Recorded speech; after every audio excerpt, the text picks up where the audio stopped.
Hi, my name is Greg Turner and I'm the radiology coach. My job is to demystify the enigmatic world of x-rays. Today I want to talk to you about mastering the C-arm unit in your department. This video is targeted towards those people who have been asked by doctors to take part in operative and intraoperative procedures that require a C-arm in the room. Now, you might be a medical assistant, a nurse, a radiology student, or a radiologic technologist. But all in all, this video is an attempt to help those who feel a little bit of unease when walking into the room and being asked to operate this somewhat complicated unit during these type of procedures. So let's move forward. First, I want to let you know that I relate with you. I've been in C-arm situations many times. In my experience at Emory University Hospital, I was the surgical tech. I trained students, and there were many doctors who preferred my services. There were a couple of them that wouldn't even start their procedure without me in the room, so I was kind of the go-to guy. And there were some secrets that I discovered early on, even as a student, that I realized or recognized that other people had not capitalized on it and were not quite as capable in the OR. And I just want to kind of translate some of these secrets over to you, because the C-arm in and of itself is not a very complicated unit.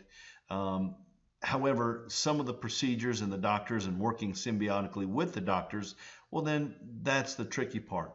So if I can, I'm going to try to convey some information to you that might be helpful to you in your work environment.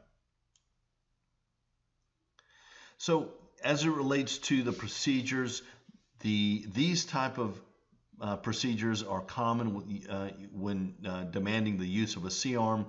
They're kind of interrelated because there are a number of modalities that they utilize, but the C-arms are a go-to for some of their basic fundamental procedures.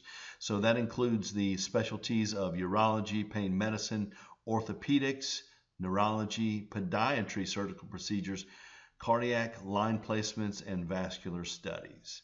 Now, as it relates to you, most of you out there that work in physicians' clinics will see these type of procedures in the pain medicine, orthopedic, and vascular arena. So to start, what I want to do is kind of walk you through what I'm thinking when I see some x-ray images being taken, and kind of to help you see what I see on the technologist side. So let's play this one little video. First, this helps if you are utilizing a C-arm during a orthopedic procedure. The doctor, this is relatively simple because they ask you to center the bell of the C-arm over the anatomy. They're looking at the articular surfaces of these structures. They want to see the relationship between the ulnus and the radia, the radius and the ulna. And then they want to look at the carpals in the middle of the hand here. So they're just looking at range of motion, normal type of articulations versus abnormal. This is an easy procedure. Okay, I'm sure most of us can handle that. The doctor will generally keep the hand in the center of the image, which is really the number one critical component that you need to understand.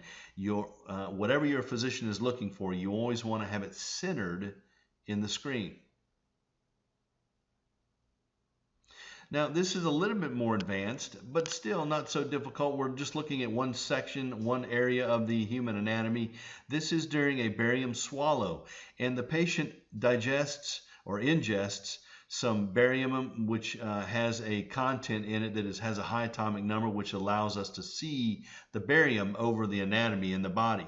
Now, pay attention. We're specifically looking at the trachea as this material passes through the body. You can look right here. The epiglottis is really the centering point, the area of concern. Look at that. It's perfectly centered in the middle of the screen. You can see the hyoid, the floating bone that works in conjunction with or helps to support this whole area here. So watch what happens when we advance the video. The patient ingests this material, And it looks pretty cool, but look at this. Look at the structures. We're looking at, is there a collection of barium that looks abnormal in this region here? We're looking at anatomy that is functioning a little bit differently than it normally should. And the doctor's just simply trying to evaluate peristalsis, normal peristalsis versus abnormal peristalsis. Now, your job as a technologist doesn't really change. You do have to have that centered, right? However, what you just need to understand is we're looking at the procedure, what is actually going on, rather than just trying to keep everything centered and waiting for the doctor to tell us what to do. We need to begin to look toward what it is we're trying to achieve. Now, let's move on to a little bit more advanced procedure. A lot of you are involved in this type of procedure. This is a lumbar epidural injection. So I'm going to attempt not to explain the procedure so much as I want to demonstrate to you the demands that are placed on the technologist. So this is a teaching video on lumbar epidural injections. The doctor has the patient laying on their stomach. They're slightly rotated to the right-hand side. He inserts a needle, and this is where the job of the C-arm tech becomes applicable. They take a snapshot, and the doctor can see where exactly that needle is going in. Now, on several occasions, he has to advance that needle because he's trying to locate the pedicle portion of the lumbar vertebra, but he's simply using that as a guideline to advance the needle slowly. It's all based on feel, but these guys have been trained to do it, on a cadaver to start, but now they're doing it on a human, and they are slowly and surely advancing. They don't want to advance too quickly because they can cause some damage in the epidural space, but that's what they're looking for, is the lumbar epidural space. And then in turn, this is a procedure that once they're in the right space, they can put medication in the right area, right? Okay. So now that they've advanced this needle as far as they need to go here in a minute, you can see the C-arm bell up at the top here. The technologist has the C-arm slightly angled along, in tandem with the direction that the body is oriented. So now they're going to ask him to go to a side shot. This is where the technologist automatically knows that you have to lower the C-arm because you're going to have to be able to work that whole C-arm bell underneath the infrastructure of the table, all the while not touching the green part, right? Because that's a sterile field. But this is a little bit more difficult than what it appears to be. So this actually takes a little bit of practice, going to a lateral, making sure the opposite side of the C-arm, which is where the camera is, doesn't contaminate the field. Now they're going to a lateral. It's the technician's responsibility to center that. Look, they got it perfectly centered. They can see the needle going in profile in the side. They're now oriented. We're in the right space. And so now they're asked to rotate the bell back to a PA position. So the technician raises the C-arm, so now that they can continue the procedure, now that the needle is in the right area, they're going to connect the dye that is going to be injected into the epidural space. And they use extension tubing so as not to compromise the location of the needle. Once they've injected this, now this is up to you. You want to make sure that they can see all of this visualized. We're just looking at the epidural space so that we can put the medicine in the right place. Now they trade out the contrast and they're injecting the drug. Okay? Now, folks, I know this looks easy, but to understand what's going on here and make sure the doctor sees what they need, what they're trying to see to achieve what they're trying to achieve, is what's going to make you a master of the C-arm. Moving to the next procedure. Now, folks, this is a great video. I love it because it's very self-explanatory. It's a very quick way, rather than us taking snapshots, you can visualize a cardiac arthroplasty. This is a little bit unusual on the C-arm, but it's a great teaching tool as to what we want to do to serve as an exceptional C-arm tech. First of all, it's very important to see that the C-arm is here at the head of the bed. That's a little bit unusual because we're going to start the procedure down here in the femoral region. So to be able to follow the workings of the doctor from the femoral region all the way up into the heart is going to require us to have the flexibility to move that C-arm bell over the patient in these areas. So keep that in mind as we're talking. That being said, let's play the video. The cardiac arthroplasty is a procedure that allows for us to remedy some vessels that are obstructed in the heart. So first the doctor injects a needle into the femoral region here. Then he's going to fish a wire up into the artery. This is where you start.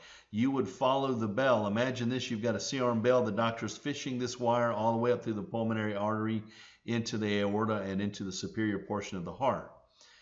You are following it all along. Then it helps to know exactly what he's going to do next. He's going to fish a catheter over that wire, and this catheter is going to follow through into the artery, same route, but again you have to follow it with the C-arm bell. Keep the end of the tip under the C-arm, and then they retract the wire, and now we're ready to inject dye. So then we've centered the heart under the C-arm. They inject the dye here. We've got perfect visibility, and they can see an obstruction right there, a little blockage there. Not terribly bad, but it's a blockage. It can be dangerous. And then we go to the posterior portion of the heart where we'll visualize the other arteries as well.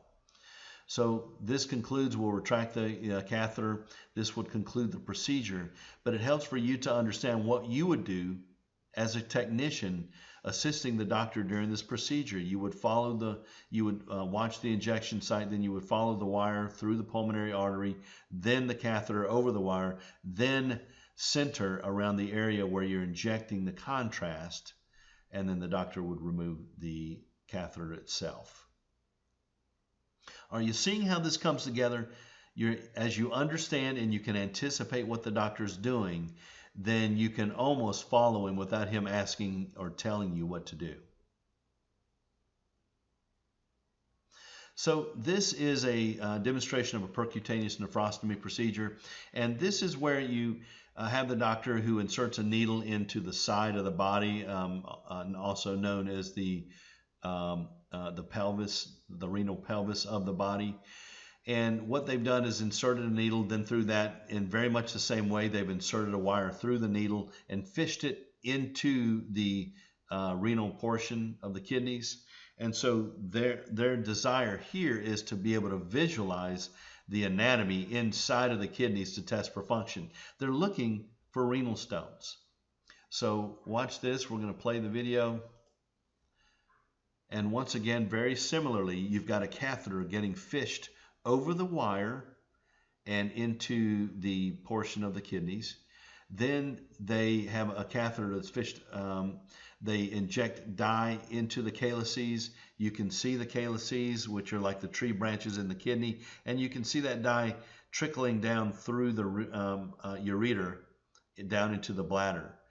Now, once they're done, they can leave that catheter in there. It'll help to drain the catheter itself, but it helps for them to visualize any type of obstructions or abnormalities in the anatomy.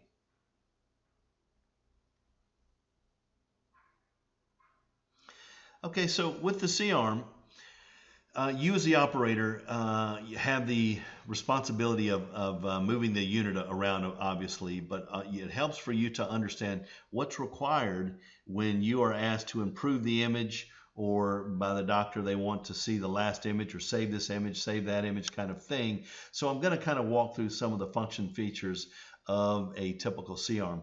Now, incidentally, folks, I'm not going over the rotations and shotgun element of the C-arm.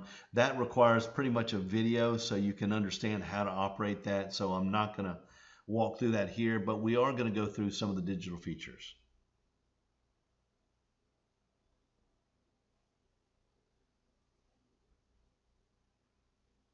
So here what we're dealing with is we've got a set of buttons that are integral to the C-arm unit. We've got the mass, which is the mass demonstrates the amount of x-rays that are being applied through the tube. You really won't deal with that a whole lot. That's a typical setting.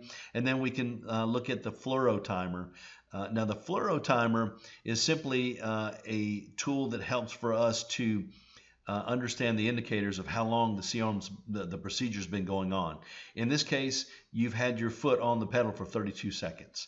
Typically, they have an alarm that's set at 5 minutes. 5 minutes is a very long time for a procedure. Then this is the KVP, and we're going to talk about KVP in just a minute, but that will be something that you might want to modify when it comes to the doctor asking you about his image. Now, you can see it's been labeled appropriately here. This is the portion of these C-arm where it allows you to rotate the image. Right here, we can see rotating the image from clockwise to counterclockwise. We can also rotate the image. We can flip the image top to bottom. See that, the upside down R versus the regular R. And then we have the magnification settings. You'll normally have this setting on normal because the doctor typically wants to see a large window that he can work from. But you can mag this in when doing extremity type work. Okay, you go, it's a magnification 1, magnification 2, the tighter that it goes in. Now, down here we can see the save button. This is a button that will allow you to save the last image that you x-rayed. The doctor will say save that image, literally, and it will save it on the hard disk. Here you can flip the image, so if you want the image that's on the left-hand side to be flipped over to the right-hand side and vice versa, you can use that as well.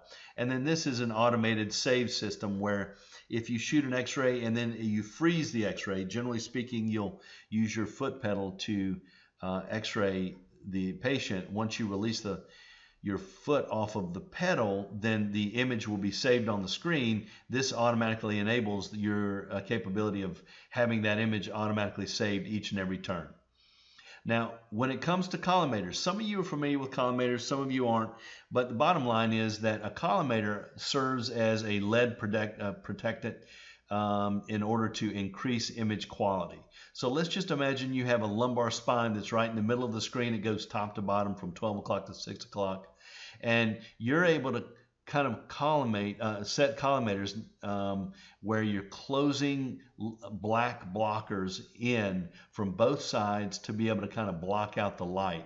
And you use that with these eyelid type of icons. You slowly close the eyelid, but if it's not lined up with the lumbar spine, say the lumbar spine is top to bottom and you have the collimators that are angled this way, you can use these rotational devices to rotate the collimator so you can see the spine in perfect preview. Okay, you can practice this. In fact, I would often recommend you put a pin, get a C-arm, put it over an open bed with no patient, and put a pin on the table and try to practice on the pin using these collimators. Also, this is an iris collimator. It's not nearly as popular as the other collimators. This is typically used specifically when doctors are working on hands and they're wanting to look at the finer points of the hand. It kind of blocks out the bright light. So again, these are tools that will help improve your image by eliminating some of the excess light. Now moving into brightness, the brightness is probably the thing that you're going to deal with the most. Doctors are often dealing with, if they're doing a procedure that involves thicker portions of the body, they're having to deal with a variety of different thicknesses. Therefore, the brightness can fluctuate quite a bit. And your job as the C-arm operator is to understand exactly what they're trying to visualize and capitalizing on that with the C-arm. So you can use auto to start with the C-arm, but if the image gets too dark, you can control that with the brightness here. And sometimes, very rarely, if the image too light, but you can use the contrast to increase the brightness here. And this is where your KVP comes in up here. We can use this in tandem with the KVP controls. These two buttons, brightness and KVP, all contribute toward the overall brightness of the image. So if you are really struggling with getting a good image and the doctor can't see what he's trying to see, typically with a lateral lumbar shot, is a very popular, or I guess unpopular view where you're having trouble with this, then I would utilize these two buttons, increase KV, increase brightness, to be able to see that image. A couple of other things you can do: make sure always that you're centering the C-arm over the body part they're looking at, and that may very well improve the image. If you're centered on a lumbar spine and it's still too dark, you might slightly offset the image, lower the C-arm down into more of the body where the tissue variances aren't so great, and you might be able to get a better image. It's also recommended that perhaps you would move the bell of the C-arm, the portion that looks like a bell, closer to the patient to see if that helps as well. Those are just kind of some tips and tricks on managing the image quality. The mass is the setting of how much x-rays you're applying in this case. And that's not something you'll typically deal with. It's generally a standard setting, but you do have that flexibility. I would keep it on auto here. It would continually regulate both of these settings unless you absolutely need to take it off auto and adjust the kV and or the mass. Okay, so the pulse prevents us from shooting x-rays too long. In other words, sometimes you'll have a doctor that's doing a procedure, they fall asleep at the wheel per se, and they forget their foot's on the x-ray pedal. And now you've got everybody in the room getting x-rayed for a full 30 seconds, and this pulse activation will prevent that. It's essentially one pulse of x-ray, and then it terminates after one pulse, so you don't have to worry about that. If the doctor doesn't like it, don't apply it, but in most cases, all they need is a quick shot, right? So as far as the film goes, this is a feature where you can actually shoot a film onto a digital cassette, and that's useful in some applications, but most of the time you'll never use this button. But again, if the doctor wants to take a still shot and you have a digital plate attached to your C-arm bell, you'll use the film button to do that. And the low dose is exactly what it sounds like. That's for patients that are small on the table. You want to decrease the amount of dosage that they're exposed to. So this will help to put that automated settings on a low dose setting. Lastly, we have the alarm reset. Remember, I told you up here the fluoro is a fluoro timer. It's 32 seconds currently, where you've actually x-rayed the patient for 32 seconds total. Once the C-arm reaches 5 minutes, then you'll have to depress that alarm, and it just lets you know, you can document that the C-arm has been x-raying the patient for a full 5 minutes. But that's a long case, be very unusual. All right, folks. Well, I hope that some of these remarks have helped. I've given you some insights that you might not have had before. Listen, just go out there, learn the procedures, learn your doctor, know your machine, practice on your machine, and it will eventually, over time, become a lot easier, and that will help you to master this enigmatic tool called a C-arm.